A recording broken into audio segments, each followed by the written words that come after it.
Hey, this is Amazon Jude coming to you from Casper in my little war room. Um, Today's date is 5/23/2018. I just turned 55 a couple of weeks ago. And today was my 5th chemo. Got one more to go, and then I start radiation. And from what I understand of that, I'll do 33 rounds. I know it sounds like a bunch, but it's done 5 days a week, and it's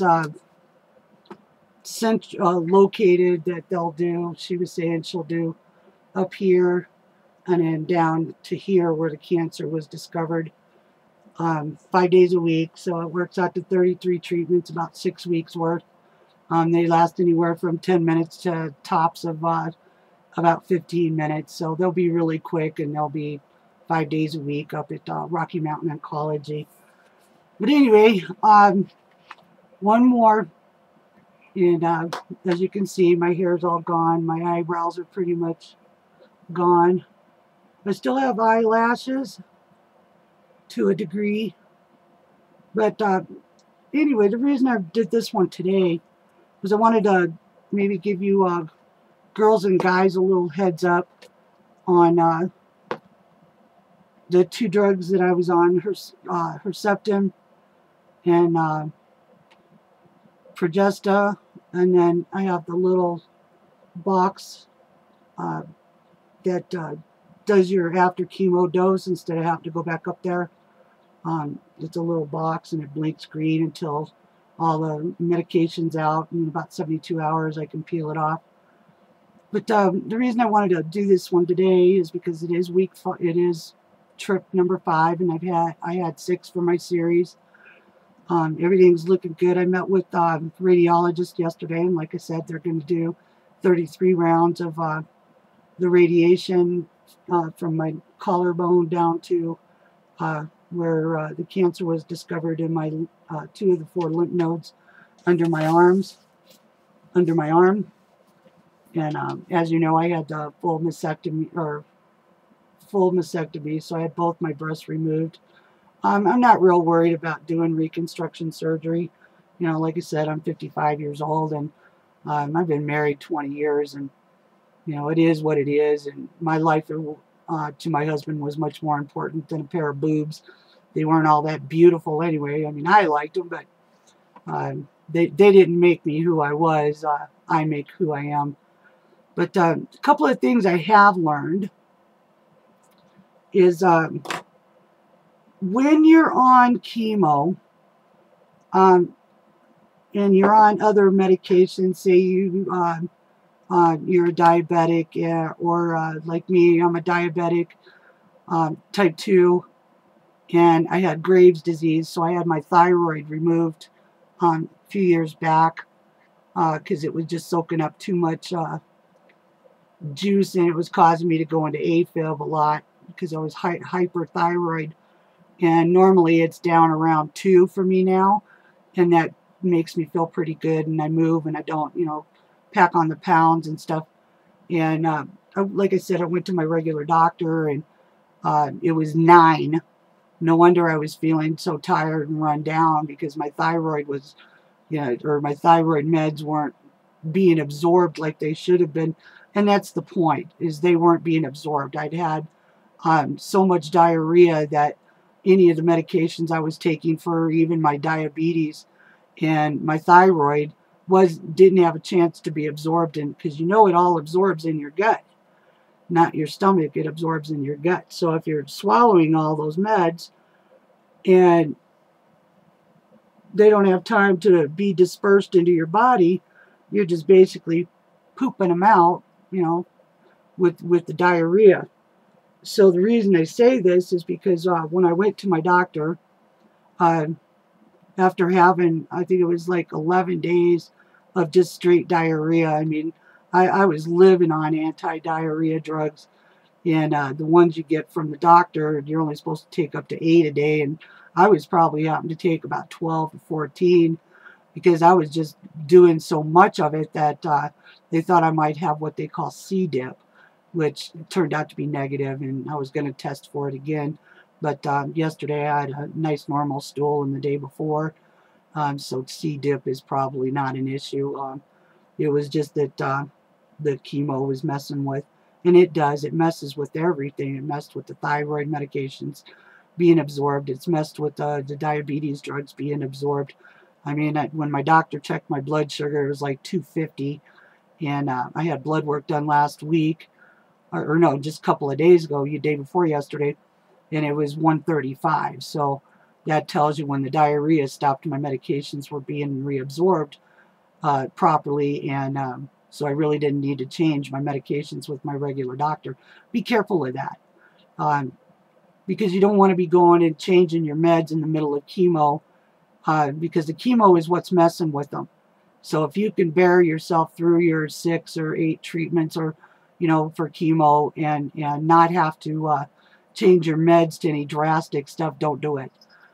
Because if you're doing the diarrhea, the meds aren't being absorbed right, so they're not going to be getting accurate counts on a lot of stuff. So basically what I did was, after the diarrhea stopped, is I went back on my meds just like I'd been taking them for the last 2 or 3 years. And my sugar was 135. My thyroid function was back down to, I think it was at 3.4. So a couple of more days of the higher dose, and I should be back down to my regular 225 dose, and it should be all right. But like I say, today was number 5 chemo, and I usually feel pretty good the first day, the second day, and the third day. It's when you start getting around day 5 and 6 that you're going to crash, because your bone marrow has been depleted, your magnesium will be depleted, your potassium will be depleted, you'll get dehydrated.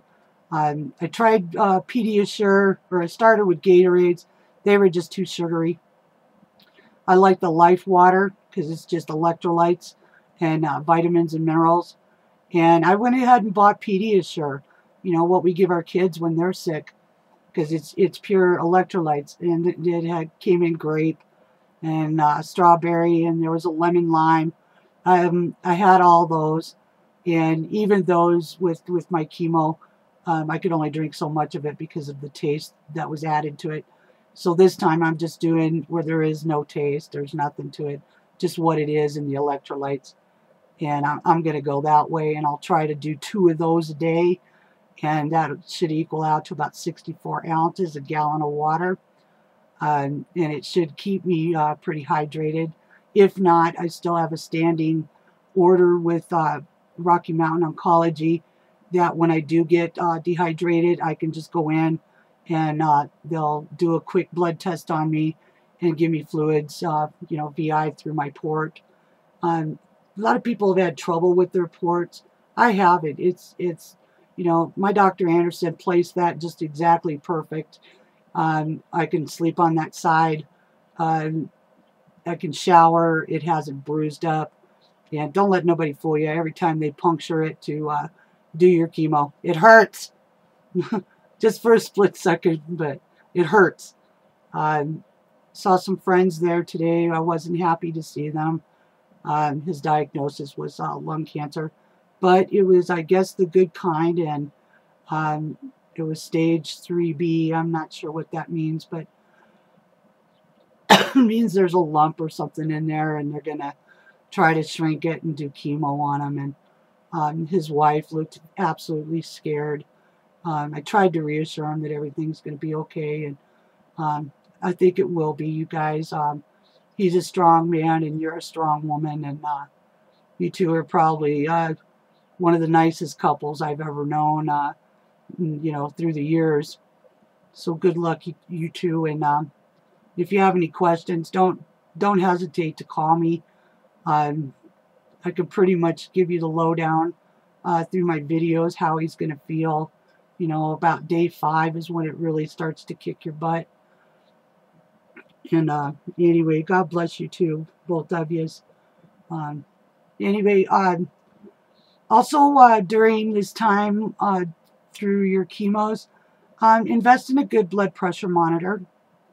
It doesn't have to be expensive, but I like the ones that go around my arm and not the one on my cuff. I seem to get a better reading up in my arm, and I do both arms, you know, because sometimes this arm is different than this arm, and you know, I have a little bit of heart problems, so that's kind of the reason I do both of them. And if you're really feeling draggy, check your blood pressure first.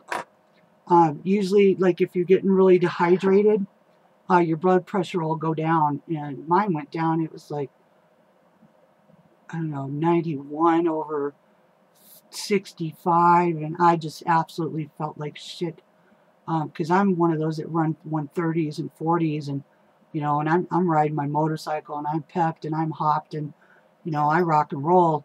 But when it was that low, all I wanted to do was sleep, and all that sleep, I ended up not taking on a lot of fluids, and I ended up dehydrated. That seems to be a bad pattern of mine, is that I'm so tired, you know, from the chemo, that I lay down and I don't get up to go eat or drink.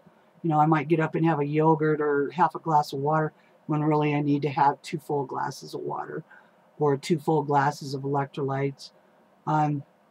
Be sure to, like if you're on my diabetes drug, it's metformin, be sure you're taking B12s. It seems to deplete that pretty bad too in your body. And I'm one of those people, you know, what's the chance of meeting someone with the same blood type as me, because I'm one of those rare blood types, Rh negative, meaning I can give blood to anyone, but not everyone can give blood to me.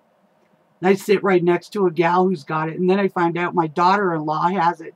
So if I ever need blood, I got 2 people sitting on the sidelines that, you know, we could all take care of each other. It's kind of cool. Be sure to get your blood type, and keep it with your list of medications in your purse. And anytime you change your medications, you know, because a lot of times we like to experiment with our bodies. God only knows why we do it, but we do it.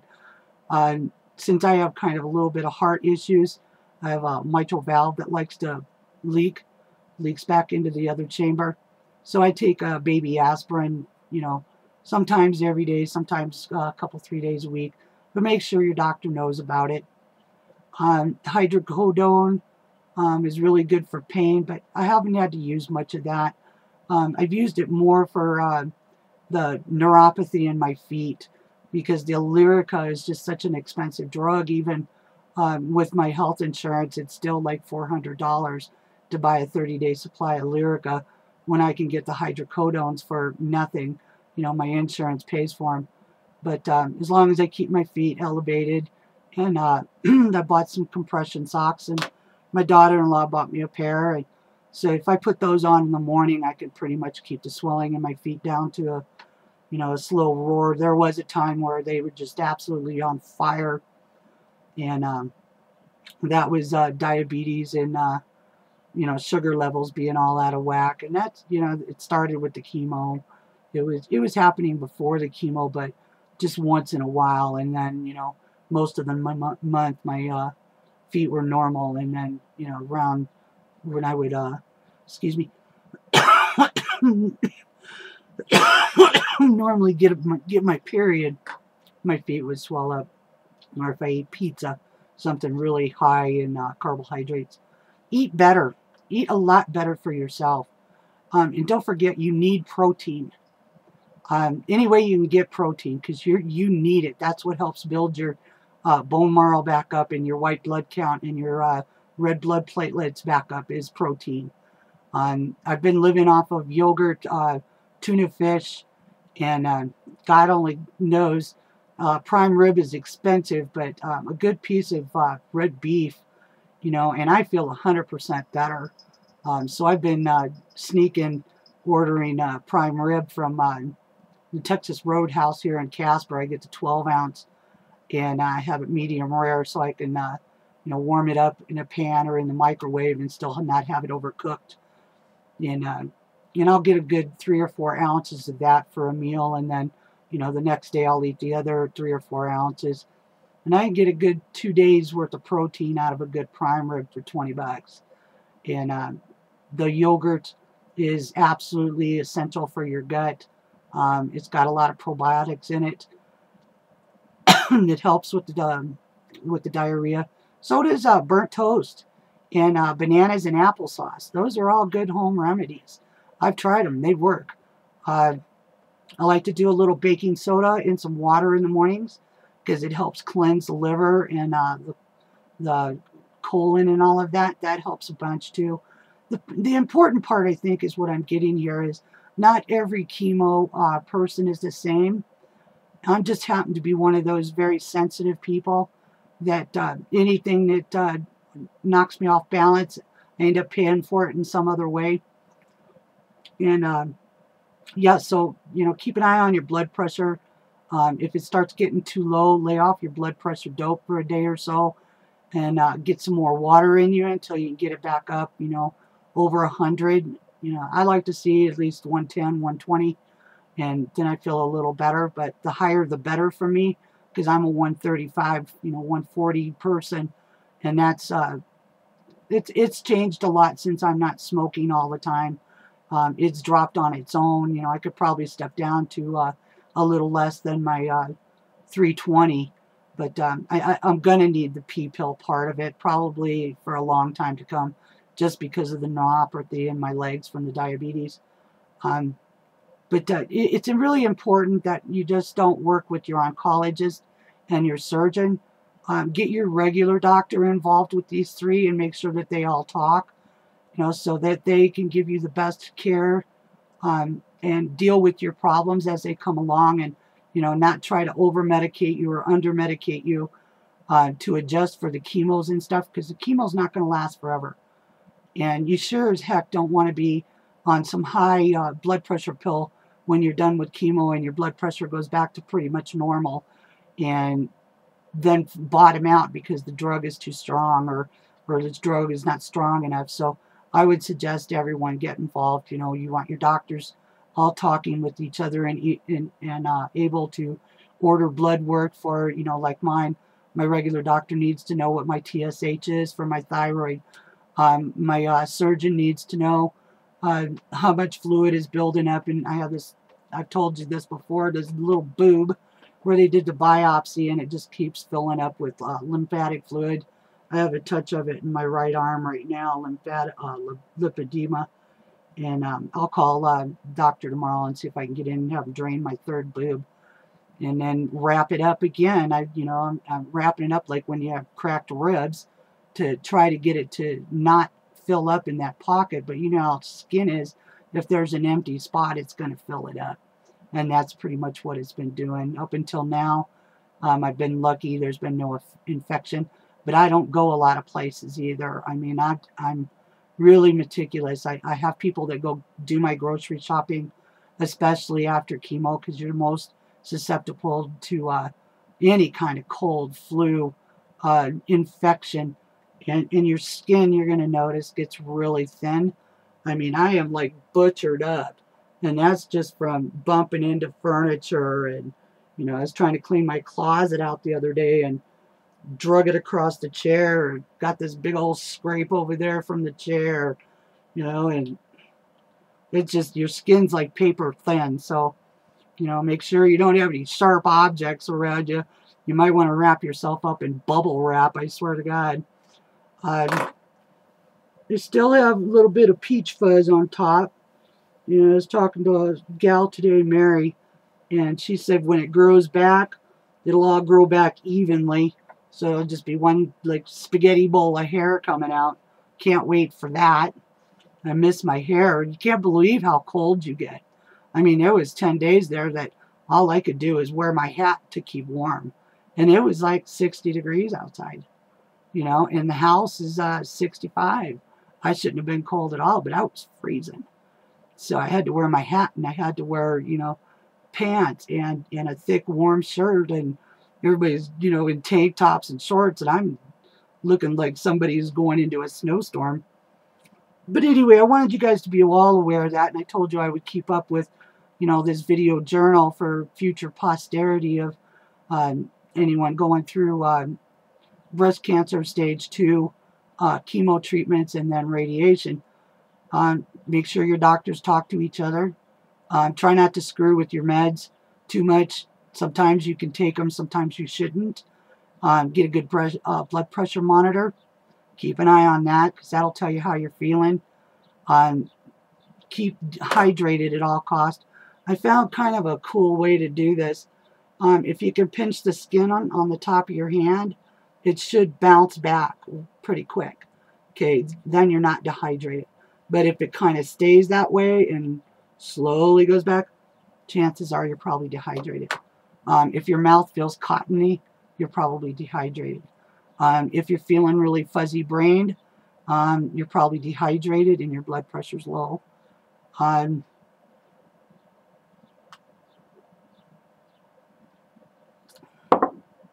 Don't buy any new eyeglasses because your eyes are going to be kind of screwy. This one here has been really, really watery.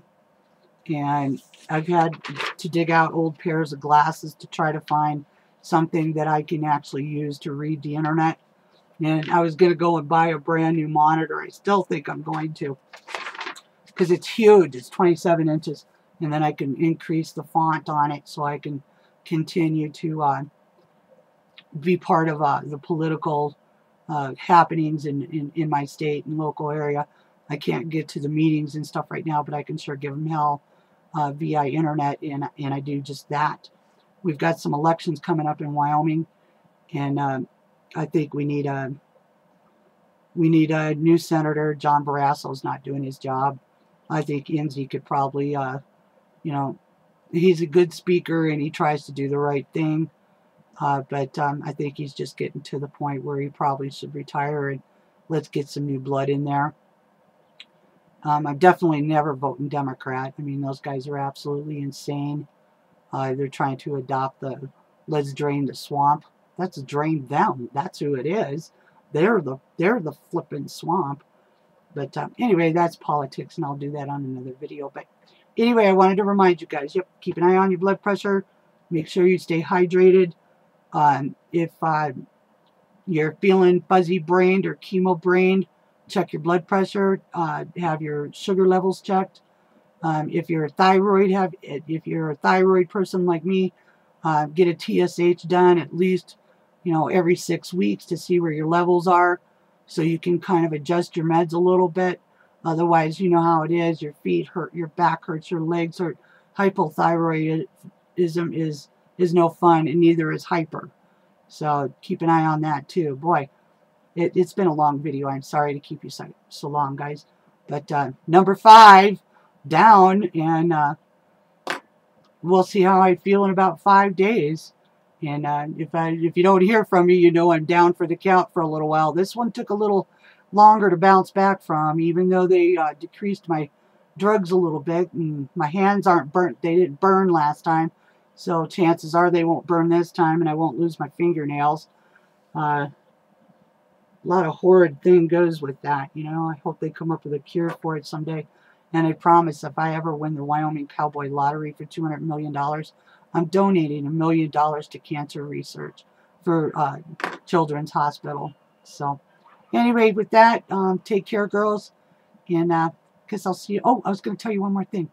I don't know if anybody else has done this, but the tips of my ears, like right here, man, they just absolutely hurt. They're like they're constantly sore. You know, I'm about ready to have them check for skin cancer because they just won't heal. And, you know, sometimes I can sleep on this side, sometimes I can sleep on this. Sometimes I have to sleep like this with my hand cupped into my pillow, you know, just so that I can prop my ear up away from my pillow because it hurts so much. And it's something I need to bring up with my doctor again, and I think it will. But anyway, good night, and God bless. And oh, let's remember, Trump did really well today. The Republicans did really well today by doing that 49-minute press conference, and they laid it out. Everything, every dirty deed these Democrats and upper echelon and the FBI and the Department of Justice pulled. You know, to be honest with you, I think we need to shut down a couple of these agencies because they're not working together for the good of the country. They're working together for opposite research on a campaign that they don't want president. Can you imagine what that means? That means they were actually conspiring to overthrow an elected president. That's treason. 100 years ago, they would all be hung by the neck in gallows, or have their heads chopped off like they did Marie Antoinette. So get out and vote in November, folks. And just because they're saying they're Trump supporters, look at their records a little bit and look back on some of the things they've said. Because you've got some rhinos, you know, Republicans in name only running, and you have a lot of Democrats running. And they think that they want their power back. They want to bring those taxes back on us. They want to put us back on welfare because then they could control us. So vote smart, and hopefully I'll be here in 2020 when I can vote again for President Trump. Good night.